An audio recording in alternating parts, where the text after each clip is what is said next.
Team India test captain Shubman Gill తనదైన కెప్టెన్సీతో అదరగొడుతున్నాడు.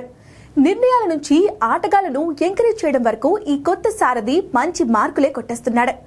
ఇంగ్లాండ్తో ప్రారంభమైన Lord's టెస్ట్లో గిల్ తెలుగులో మాట్లాడడం ఆశ్చర్యానికి గురిచేసింది.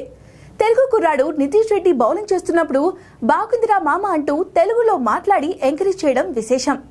గిల్ ఇలా తెలుగులో మాట్లాడడం సోషల్ మీడియాలో తెగ వైరల్ అవుతోంది. రూట్కు నితీష్ తన 2వ ఓవర్లో ఎక్స్ట్రా బౌన్సర్ విసిరాడు. పిచ్ పై పడి అనూహ్యంగా బౌన్స్ అయిన ఈ బంతి అవుట్ స్వింగ్ తిరుగుతూ దూరం వెళ్ళింది. ఈ సమయంలో గిల్ స్లిప్ లో ఫీల్డింగ్ చేస్తూ తెలుగులో బాగుందిరా మామ అంటూ సపోర్ట్ ఇచ్చాడు. అప్పటికే 2 వికెట్లు తీసి ఊపు మీదున్న నితీష్ మ్యాచ్ లో తన స్వింగ్ తో ఇంగ్లాండ్ బ్యాటర్లను బెంబెలెత్తించాడు. ఈ మ్యాచ్ లో టీమిండియాకు నితీష్ బ్రేక్ ఇచ్చాడు. మొదటి ఇన్నింగ్స్ 13వ ఓవర్ 3వ బంతికి బెన్ డకెట్ ను అవుట్ చేసి భారత జట్టుకు తొలి వికెట్ అందించాడు. ఇదే ఓవర్ చివరి బంతికి మరో ఓపెనర్ క్రాలీని సూపర్ డెలివరీతో అవుట్ చేశాడు.